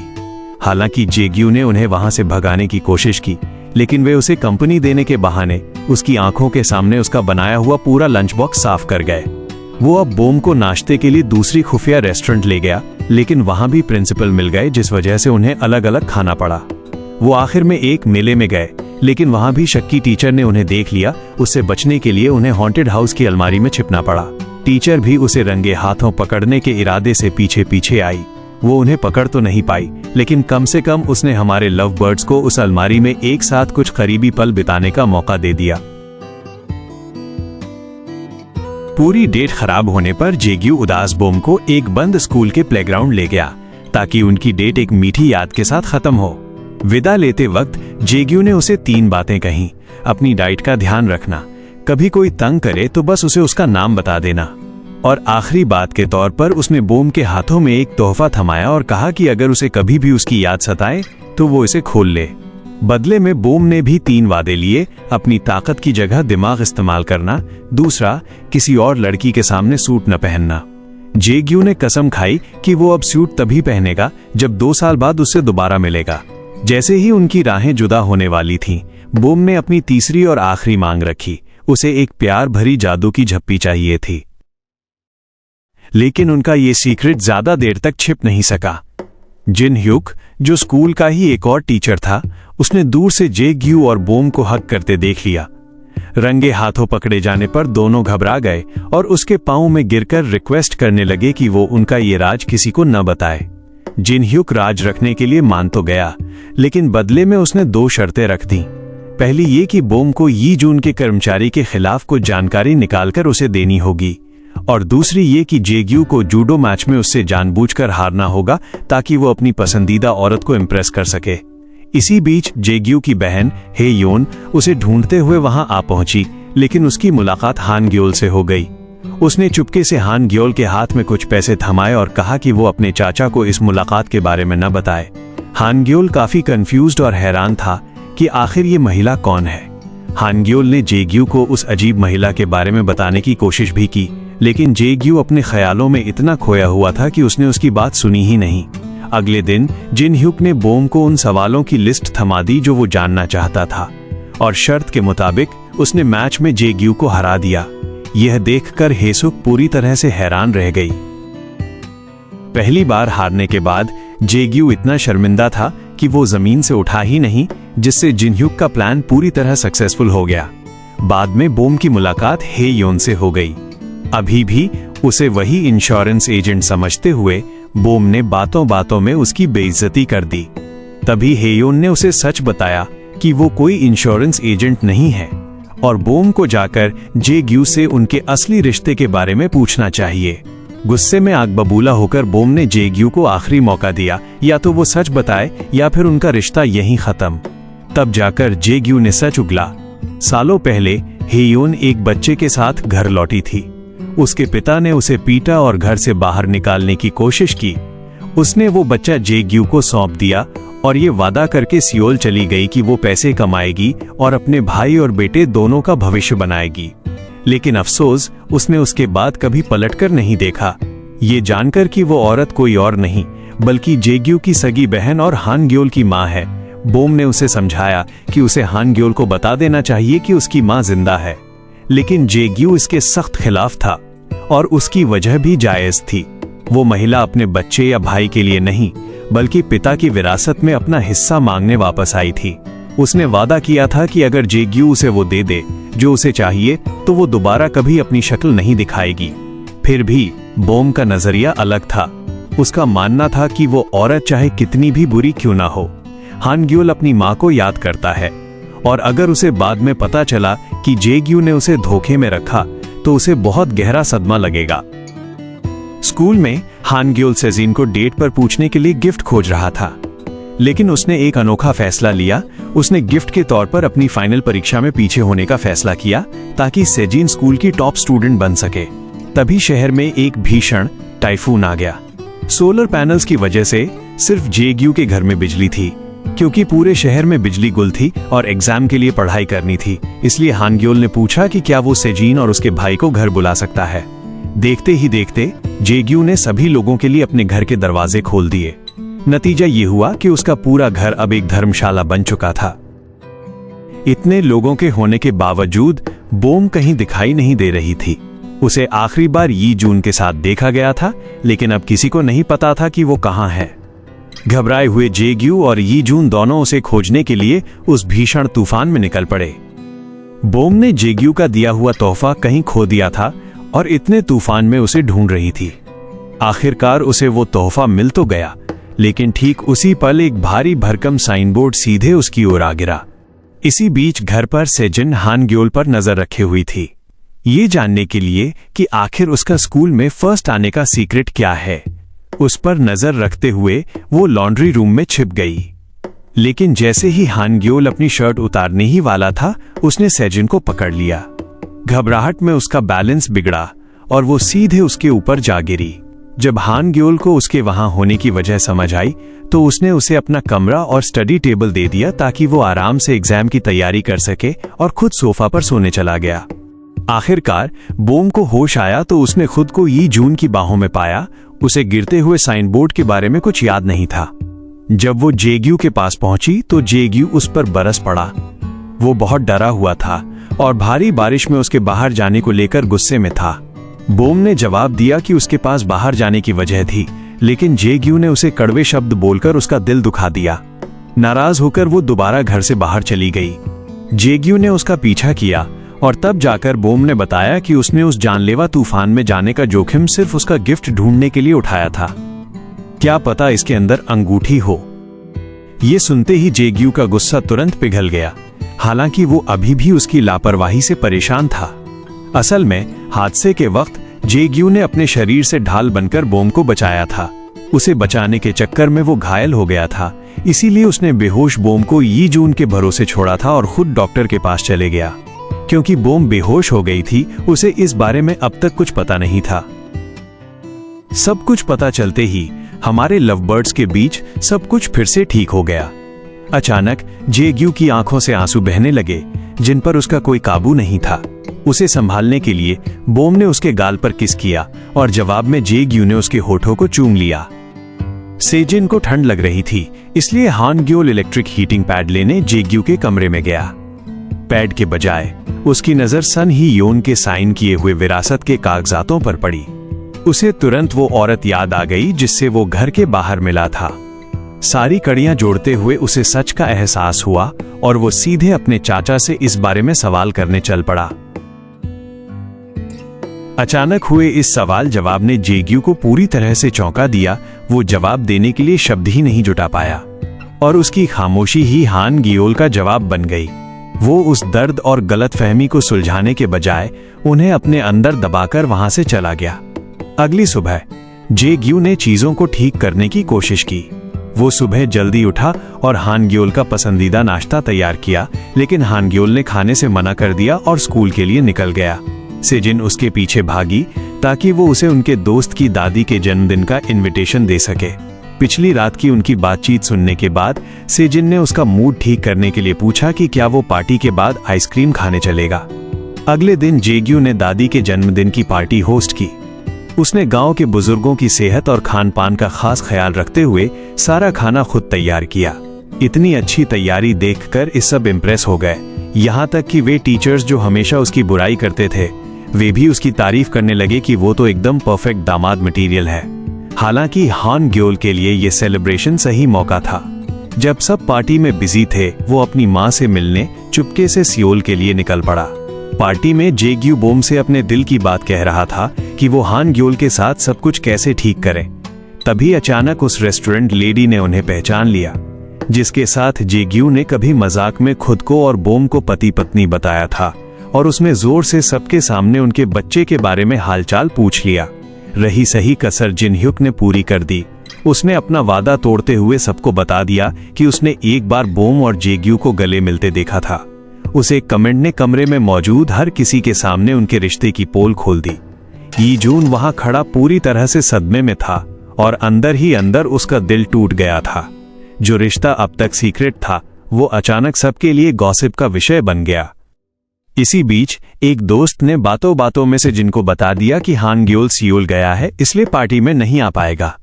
सेजिन को तुरंत एहसास हुआ कि कुछ गड़बड़ है और उसने बिना देर किए जेग्यू को खबर कर दी।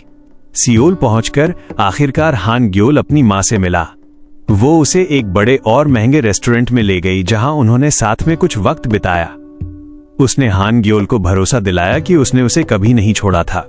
वो तो बस पैसे कमाने गई थी, लेकिन जब वो वापस लौटी तो उनका घर जल चुका था। उसने सारा इल्जाम जेग्यू पर मढ़ दिया, ये दावा करते हुए कि उस हादसे के बाद जेग्यू ने ही उसे हान ग्योल से मिलने से रोका था।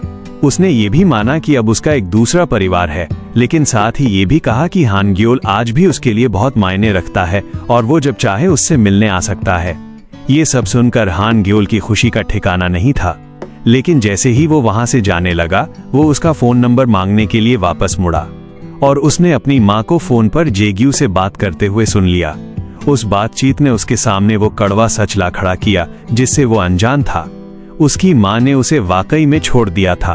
उसकी वो सारी ममता और मीठी बातें सिर्फ एक नाटक थी। ये जेग्यू की शर्त थी कि अगर उसे वो प्रॉपर्टी चाहिए तो उसे हान ग्योल का दिल टूटने से बचाना होगा, भले ही सारा इल्जाम जेग्यू के सर आ जाए। उसकी नई नई मिली खुशी पल भर में चकनाचूर हो गई। दिल से टूटा हुआ और अकेला महसूस करते हुए हान ग्योल ने सेजिन को कॉल किया। सेजिन ने तुरंत अपने भाई यी जून से रिक्वेस्ट की कि वो उसे अभी के अभी सियोल ले चले। इधर शहर में बोम ने जेग्यू को संभाला, जो हान ग्योल के बचपन से अब तक सहे हर दुख के लिए खुद को दोषी मान रहा था। जब वे स्टेशन पर बेचैनी से हान ग्योल का इंतजार कर रहे थे, तभी यी जून का फोन आया।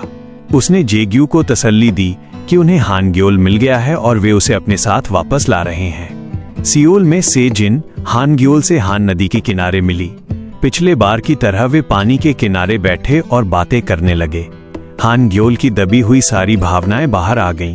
सेजिन के दिलासा देने के बाद उसका दर्द कम होने लगा और आखिरकार उसके चेहरे पर मुस्कान लौट आई। उस पल में उन्होंने एक दूसरे से अपने दिल की बात कही और अपने रिश्ते की शुरुआत की। जब हान ग्योल घर लौटा तो उसने जेग्यू से कुछ शिकायत नहीं की। इसके बजाय उसने बस अपने चाचा के हाथ का बना खाना मांगा। उसने जेग्यू से कहा कि वो दुनिया में किसी और से ज्यादा अपने चाचा की परवाह करता है और अब उसे अपनी माँ से मिलने की कोई इच्छा नहीं है। माहौल को हल्का करने के लिए उसने ये भी ऐलान कर दिया कि वो और सजिन अपडेट कर रहे हैं, जिसे सुनकर जेग्यू की खुशी का ठिकाना न रहा। अगले दिन स्कूल में बोम को लोगों की गॉसिप्स का सामना करना पड़ा। एक कॉलीग ने उसे एक स्टूडेंट के गार्डियन को डेट करने के लिए टोक दिया, पर हेसुक ने बीच बचाव किया और ये कहकर सबका मुंह बंद कर दिया कि दो सिंगल लोगों का एक दूसरे को डेट करना कोई गुनाह नहीं है। इससे हिम्मत पाकर बोम ने पूरे स्टाफ से माफी मांगी और वादा किया कि उसकी पर्सनल लाइफ की वजह से स्टूडेंट्स के साथ उसके बिहेवियर में कभी कोई भेदभाव नहीं आएगा। अब जब उनका रिश्ता सबके सामने आ गया था, बोम और जेग्यू एक प्रॉपर डेट पर गए। वे उन सभी जगहों पर दोबारा गए जहां पिछली बार वे मजे नहीं कर पाए थे। उन्होंने पूरी डेट के दौरान एक दूसरे का हाथ थामे रखा, यहाँ तक कि खाना खाते वक्त भी। जब जेग्यू बोम को घर छोड़ने गया तो कोई भी गुड बाय नहीं कहना चाहता था। एक दूसरे से अलग न हो पाने के कारण उन्होंने वो रात एक दूसरे की बाहों में बिताई। हालांकि अभी मुसीबत टली नहीं थी। यी जून ने बोम की मां को एक स्टूडेंट के गार्डियन के साथ उसके स्कैंडल की खबर दे दी। ये सुनकर उसकी मां स्ट्रेस में आ गई। यह सोचकर कि उनकी बेटी ने अब तक कोई सबक नहीं सीखा है, उन्होंने फैसला किया कि वे अगली ही सुबह सिंसू जाकर उसकी अकल ठिकाने लगाएंगी। मिस जियोंग अपनी कार में सिंसू की ओर निकली। जीपीएस सिग्नल के बिना वो रास्ता भटक गईं और अचानक उनकी कार का एक्सीडेंट हो गया। जब वो मदद के लिए भगवान से प्रार्थना कर रही थीं, तभी जेग्यू हीरो बनकर उन्हें बचाने आ पहुंचा। जेग्यू ने उन्हें तुरंत पहचान लिया कि वो एक मशहूर एक्ट्रेस है। वो उन्हें सम्मान के साथ अपने घर ले गया और उनके खाने रहने का इंतजाम किया। मिस जियोंग इतनी इम्प्रेस हुई कि उसे अपना हीरो बुलाने लगी। बाद में जब बोम ने जेग्यू को मिलने के लिए कॉल किया तो उसने ये कहकर मना कर दिया कि घर पर कोई मेहमान आया है। बैकग्राउंड में किसी महिला की आवाज सुनकर बोम के कान खड़े हो गए और उसे शक हुआ। स्कूल के बाद वो सीधे उसके घर पहुंची, लेकिन उस खास मेहमान का असली चेहरा देखकर उसके होश उड़ गए। अपनी मां को वहां देखकर बोम का गुस्सा 7वें आसमान पर पहुंच गया। वही मां जिसने उसे मानसिक रूप से इतना तोड़ा था कि वो खुदकुशी करने की कगार पर आ गई थी। उसने अपनी मां से बात करने से साफ इनकार कर दिया। और तो और उसने अपनी मां के दिए हुए कॉन्सर्ट के टिकट के पैसे भी वापस लौटा दिए ताकि उनके बीच का आखिरी जुड़ाव भी खत्म हो जाए। मिस जियोंग भी भड़क गईं और अचानक अब उन्हें जेग्यू बिल्कुल पसंद नहीं है। मजे की बात यह थी कि जब तक उन्हें नहीं पता था कि वो कौन है, वे उससे काफी इम्प्रेस थीं। लेकिन अब उन्होंने कहा कि उन्हें न तो उसका देहाती लहजा समझ आता है और न ही उसके इरादे।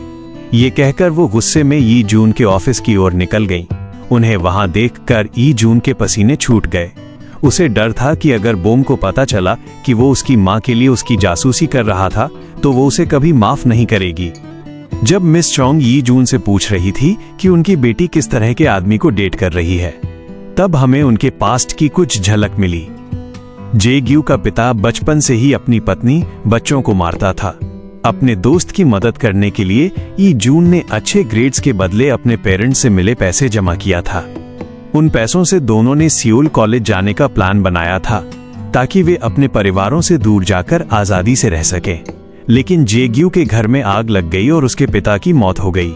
इस हादसे के बाद यी जून ने पाया कि उसका दोस्त गायब हो गया है और साथ में सारे पैसे भी ले गया। प्रेजेंट में जेग्यू ने मिस चोंग को उसके बारे में कुछ भी बताने से साफ मना कर दिया और सीधे शब्दों में उन्हें शहर छोड़ने को कहा। लेकिन वो भी अपनी जिद पर अड़ी रहीं और जाने से इनकार कर दिया। अपनी माँ से मिलने के बाद बोम अपने पुराने दर्दनाक ट्रॉमा से घिर गई, लेकिन फिर आगे बढ़ने का फैसला करते हुए उसने उन कानूनी डॉक्यूमेंट्स को देखा जो यी जून ने उसके लिए तैयार किए थे ताकि वो अपने दर्द भरे पास्ट से हमेशा के लिए पीछा छुड़ा सके। बाद में बोम और जेग्यू लंच डेट पर गए। बोम को बहुत बुरा लग रहा था कि उसकी माँ ने जेग्यू की बेइज्जती की, इसलिए उसने उनकी तरफ से माफी मांगी। जेग्यू ने मुस्कुराते हुए बात को टाल दिया और कहा कि वो उसकी माँ की बातों को दिल पर नहीं लिया। लंच के बाद वो उसे अपने डोजो ले गया ताकि उसे सेल्फ डिफेंस के कुछ मूव सिखा सके जिससे वो दुनिया का सामना कर सके। जब बोम सीखने की पूरी कोशिश कर रही थी, जेग्यू उसे चिढ़ाते हुए मस्ती करने से खुद को रोक नहीं पाया। अचानक यी जून ने देखा कि कोई डोजो की खिड़की से झांक रहा है। पता चला कि वो बोम की माँ थी जो जेग्यू की जासूसी कर रही थी। ये महसूस करते हुए कि बातें छिपाने से गलतफहमी और बढ़ेगी, यी जून ने फैसला किया कि अब बोम को उसकी माँ के साथ अपने कनेक्शन का सच बता देना चाहिए। वो बात करने के लिए पीछे से बोम के पास गया, लेकिन बोम को लगा कि जेग्यू उसका टेस्ट ले रहा है। उसने उसे उठाकर पटक दिया, लेकिन फिर एहसास हुआ कि वो यी जून है। उसने जल्दी से माफी मांगी। उसने उसे ये भी बताया कि उसकी दोस्त को जल्द ही उसकी कानूनी मदद की जरूरत पड़ सकती है। जाहिर है वो खुद के बारे में बात कर रही थी। यह सुनकर यी जून को लगा कि सच बताने का ये सही समय नहीं है। हान ग्योल और सेजिन के बीच भी रोमांस की शुरुआत हो चुकी थी। दोनों एक हॉरर फिल्म देखने डेट पर गए, जहां हान ग्योल सेजिन के लिए एक सॉफ्ट टॉय लाया था ताकि जब सेजिन को डर लगे तो वो टॉय को पकड़ सके। पर सेजिन चाहती थी कि वो उसका हाथ पकड़े। हालांकि घर जाते वक्त जब सेजिन गिरने ही वाली थी तो उसे संभालने के लिए हान ग्योल ने उसका हाथ थाम लिया। ठीक उसी वक्त सेजिन के माता पिता ने उन्हें देख लिया। उन्होंने पढ़ाई के लिए लापरवाह होने के लिए सेजिन को डांटना शुरू कर दिया, लेकिन हान ग्योल ने उसके लिए स्टैंड लिया और उन्हें बताया कि वो अपनी पढ़ाई में कितनी मेहनत करती है। दूसरी तरफ मिस चोंग ने हार नहीं मानी थी। उन्होंने काले कपड़े और मास्क पहनकर जेग्यू का पीछा करना शुरू कर दिया। जेग्यू को भी एहसास हुआ कि कोई उसे कई दिनों से स्टॉक कर रहा है, तो उसने भी अपने स्टॉकर के साथ थोड़ा मस्ती करने का फैसला किया। लेकिन जब वो पकड़ी गईं तो घबराहट में मेन रोड की ओर भागने लगी। तभी एक कार उनकी तरफ आई, लेकिन जेग्यू ने उन्हें धक्का देकर बचा लिया और खुद गाड़ी की चपेट में आ गया। बेहोश जेग्यू को तुरंत अस्पताल ले जाया गया। खबर मिलते ही हान ग्योल, बोम और बाकी टीचर्स घबराए हुए वहां पहुंच गए। थोड़ी देर बाद उसे होश आया और वो खतरे से बाहर था, लेकिन बोम बहुत गुस्से में थी और उस औरत के खिलाफ पुलिस में रिपोर्ट करना चाहती थी। तब जेग्यू ने धीरे से उसे बता दिया कि वो औरत कोई और नहीं बल्कि मिस चोंग है और उसे ये बात भूल जानी चाहिए। तब बोम ने अपना एक राज खोला। उसने बताया कि पिछले स्कूल में हुए एक हादसे की वजह से उसने अपना घर छोड़ा था। अपनी माँ की इज्जत बचाने के लिए उसने सियोल में अपना करियर कुर्बान कर दिया। उसने ये भी कबूल किया कि जिस दोस्त के लिए वो यी जून से कानूनी मदद मांग रही थी वो कोई और नहीं बल्कि वो खुद है। ये सुनते ही जेग्यू ने फैसला किया कि अब और देर नहीं करनी चाहिए। वो बोम को लेकर सीधे यी जून के ऑफिस के लिए निकल पड़ा ताकि इस मामले को जल्द से जल्द सुलझा सके। उधर जब मिस चोंग अस्पताल का बिल भरने गई तो उसने स्टाफ को जेग्यू की तारीफ करते सुना। वे बात कर रहे थे कि कैसे जेग्यू गांव में सबकी मदद करने के लिए सबसे आगे खड़े रहता है। ये सुनकर वो सीधे यी जून के ऑफिस पहुंची और उस पर जेग्यू को बदनाम करने का आरोप लगाया। तभी यी जून ने मिस चोंग को वो कड़वा सच बताया जो अब तक छिपा था।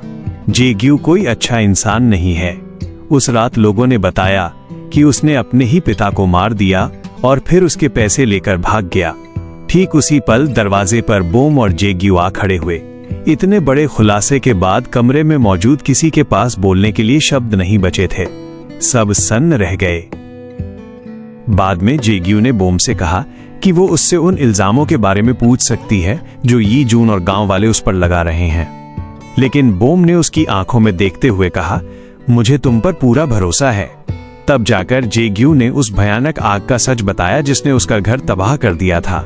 उसने बताया कि आग इतनी तेजी से फैली थी कि उसके पास एक ही रास्ता था, या तो वो नन्हे हान ग्योल को बचाए या अपने उस पिता को जो हमेशा उन पर जुल्म करता था। उसने बच्चे को चुना और अपने पिता को जलने के लिए वहीं छोड़ दिया। बोम ने उसे समझाया कि ये उसकी गलती नहीं थी, लेकिन जेग्यू के दिल में वो गिल्ट अभी भी था।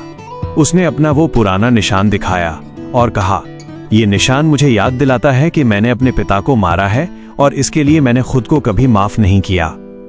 स्कूल में हान ग्योल के ग्रेड्स अचानक गिरने लगे, जिस पर बोम का ध्यान गया।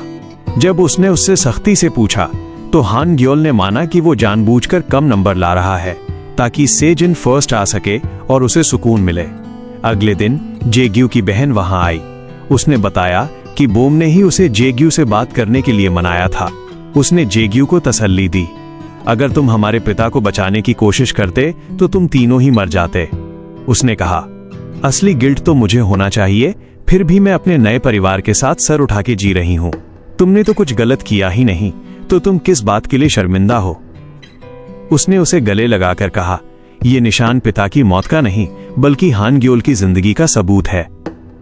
इन शब्दों ने जेग्यू के दिल से सालों पुराना बोझ हल्का कर दिया। उस शाम जेग्यू बोम का शुक्रिया अदा करने उसके घर गया। बोम ने प्यार से उसके हाथ के निशान को चूमा और दोनों गले मिले। उधर स्कूल में सेजिन अपनी क्लास में फर्स्ट आई और बहुत खुश थी। उसके माता पिता उसकी तारीफ कर रहे थे और उस लड़के का मजाक उड़ा रहे थे जो हमेशा फर्स्ट आता था। सेजिन को लगा शायद हान ग्योल दुखी होगा, इसलिए वो उसे कुछ खिलाने ले गई।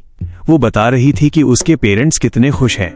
तभी एक टीचर और स्टूडेंट्स वहां आए और डांटते हुए बोले, हान ग्योल ने जानबूझकर पेपर में सिर्फ सी ऑप्शन मार्क किया था, फिर भी उसका स्कोर तुम दोनों से बेहतर है। यह सच जानकर सेजिन की खुशी शर्म में बदल गई। दूसरी तरफ एक नई मुसीबत दस्तक दे रही थी। यी जून और मिस चोंग को पता चला कि एक रिपोर्टर बोम के पास्ट को कुरेद रहा है। यी जून के आदमी ने खबर दी कि वो उसके स्कूल तक पहुंच गया था, इसलिए उसने उसे बाकी जानकारी के लिए सियोल में मिलने को कहा। जब यी जून उस रिपोर्टर से मिलने सियोल जा रहा था, उसने मिस चोंग और बोम को सतर्क कर दिया। जेग्यू ने ये बातचीत सुन ली। उसने तुरंत अपने आदमियों को बोम के घर की सुरक्षा के लिए भेज दिया ताकि उसे कोई आंच न आए। इसके बाद वे दोनों मिलकर उस प्रेस ऑफिस में एक खास मुलाकात के लिए सियोल निकल पड़े। जेग्यू एक बड़ा सा गमला हाथ में लेकर प्रेस ऑफिस पहुंचा और रिपोर्टर को पुकारने लगा। उसका खतरनाक ऑरा देखकर रिपोर्टर डर के मारे टेबल के नीचे छिप गया। वे अगले दिन बॉम्ब के बारे में झूठा स्कैंडल छापने वाले थे। जेग्यू ने उन्हें बताया कि वो बोम का बॉयफ्रेंड है और वो उसकी तरफ से सफाई देने आया है कि सारे इल्जाम झूठे हैं। लेकिन उन रिपोर्टर्स को सच से कोई मतलब नहीं था, उन्हें तो बस मसालेदार खबर और व्यूज चाहिए थे। जेग्यू ने चुपके से उनकी सारी बातें कॉल पर रिकॉर्ड कर लीं। तभी वहां यी जून आ पहुंचा। उसने उन रिपोर्टर्स को धमकी दी कि अगर उन्होंने बोम पर कोई भी झूठा आर्टिकल छापा तो वो उन पर मानहानि का मुकदमा ठोक देगा। उसके पास सारे सबूत और वो कॉल रिकॉर्डिंग भी थी। उधर बॉम घर पर कल के लिए टेंशन में थी। तभी उसकी मां का फोन आया। उन्होंने उसे चेतावनी दी कि अगर कल आर्टिकल छप भी जाए तो वो इंटरनेट या लोगों के कमेंट्स न देखे। साथ ही उन्होंने उसे आज की रात जेग्यू के साथ रहने की सलाह दी। घर लौटते समय दोनों दोस्तों ने पुरानी बातें याद की। यी जून ने पूछा, तुमने मुझे धोखा क्यों दिया? जेग्यू ने बताया कि घर में आग लगने के बाद वो सबसे पहले उसी के पास आया था, लेकिन जब उसने सुना कि यी जून अपने माता पिता के डर से उसे अपना दोस्त कहने से भी इनकार कर रहा है तो उसका दिल टूट गया। मजबूरी में उसने पैसे चुराए और शहर छोड़ दिया, लेकिन उसने वो पैसा खुद पर नहीं, सिर्फ हान ग्योल पर खर्च किया। तब यी जून ने गलतफहमी दूर की। उसने बताया, अगर मैं उस वक्त झूठ नहीं बोलता तो मुझे वो पैसे कभी नहीं मिलते। ये जानकर दोनों की सुलह हो गई। यी जून ने जेग्यू को बोम के घर छोड़ा ताकि इस मुश्किल रात में बोम अकेली न महसूस करे। बोम जानना चाहती थी कि कल आर्टिकल छपेगा कि नहीं। जेग्यू ने उसे झूठी तसल्ली नहीं दी। उसने सच बताया कि उन्होंने पूरी कोशिश की है, लेकिन कोई गारंटी नहीं है। बोम ने अपना फोन बंद कर दिया और कल की कल देखेंगे सोचकर खुद को डिस्ट्रैक्ट किया। तीनों ताजी हवा खाने बाहर गए और बाद में जेग्यू ने उसके लिए एक शानदार डिनर बनाया। सोते टाइम माँ की बात बोम के दिमाग में गूंज गई। आज वो जिस डर से गुजर रही थी, उसे महसूस हुआ कि उसकी माँ ने न जाने कितनी रातें इसी डर में गुजारी होंगी। उसे पहली बार अपनी माँ का नजरिया समझ आया। अगली सुबह वो तैयार हुई, जेग्यू को अलविदा कहा और सियोल के लिए निकल पड़ी। बोम अपने माता पिता से मिलने गई। जब वे बात कर रहे थे तभी दरवाजे पर जेग्यू आ पहुंचा। पता चला कि वो फिर से प्रेस ऑफिस गया था और उसने उनके साथ एक डील की थी। अगर वे झूठा आर्टिकल नहीं छापेंगे तो वो अपनी सारी रिकॉर्डिंग डिलीट कर देगा और केस वापस ले लेगा। ये सुनकर कुछ पल के लिए सबने राहत की सांस ली, लेकिन तभी बोम ने बताया कि उसने पहले ही स्कूल के ऑनलाइन पेज पर एक लंबी पोस्ट लिखकर सारी अफवाहों और सियोल में अपने साथ हुए उस ट्रॉमा का सच सबको बता दिया है। अब वो छिपने के बजाय पूरी दुनिया का सामना करने के लिए तैयार थी। अब तक स्कूल में हर कोई उसकी कहानी और इस शहर में आने की असली वजह जान चुका था। जेग्यू ने उसे स्कूल छोड़ा और बाहर उसका इंतजार करने लगा। बोम को लग रहा था कि क्लास में लोग उसके बारे में गॉसिप करेंगे, लेकिन उसे हैरानी हुई जब सभी स्टूडेंट्स ने उस पर पूरा भरोसा जताया और ऐसे पेश आए जैसे कुछ हुआ ही ना हो। स्टाफ रूम में भी बाकी टीचर्स ने उससे कोई सवाल न पूछकर रोज की तरह बर्ताव करने का फैसला किया। इस बीच जेग्यू ने मिस्टर होंग को रंगे हाथों पकड़ लिया। वे फोन पर रिपोर्टर से पूछ रहे थे कि आर्टिकल क्यों नहीं छपा। पता चला कि मिस्टर होंग ही वो खबरी थे। क्योंकि मिस्टर होंग पर यी जून के पिता का काफी प्रभाव था, इसलिए उन्हें मजबूरन वादा करना पड़ा कि वो दोबारा कभी ऐसी घटिया हरकत नहीं करेंगे। उधर हान ग्योल और सेजिन के रिश्ते में तनाव बढ़ने लगा। हान ग्योल को समझ नहीं आ रहा था कि सेजिन नाराज क्यों है, क्योंकि उसे लगा कि उसे जीतने देना उसका प्यार जताने का तरीका था। लेकिन सेजिन को ये प्यार नहीं बल्कि चैरिटी लगी। इस बात से हर्ट होकर उसने हान ग्योल से थोड़े दिन दूर रहने के लिए कहा। अपने चाचा से बात करने के बाद हान ग्योल को आखिरकार अपनी गलती का एहसास हुआ।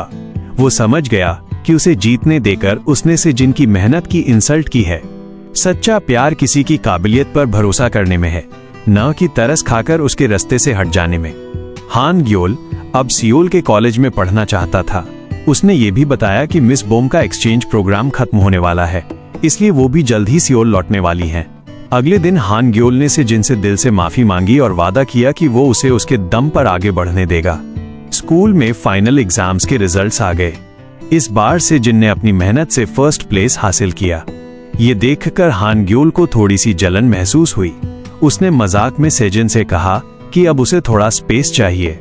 यह जानकर कि बोम जल्द ही चली जाएगी, जेग्यू अपना सारा समय उसके साथ बिताना चाहता था। उसके सियोल लौटने से पहले उसने उसे जरूरी चीजें सिखाई ताकि वो सियोल में खुद को संभाल सके।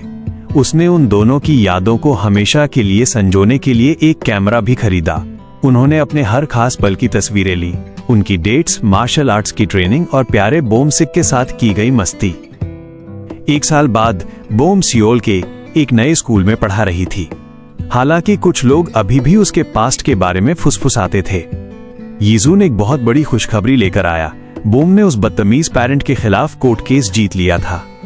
बोम ने पूरे एटीट्यूड के साथ कोर्ट का वो फैसला उन टीचर्स के मुंह पर मारा जो उसके बारे में गॉसिप कर रहे थे, जिससे उनकी बोलती बंद हो गई।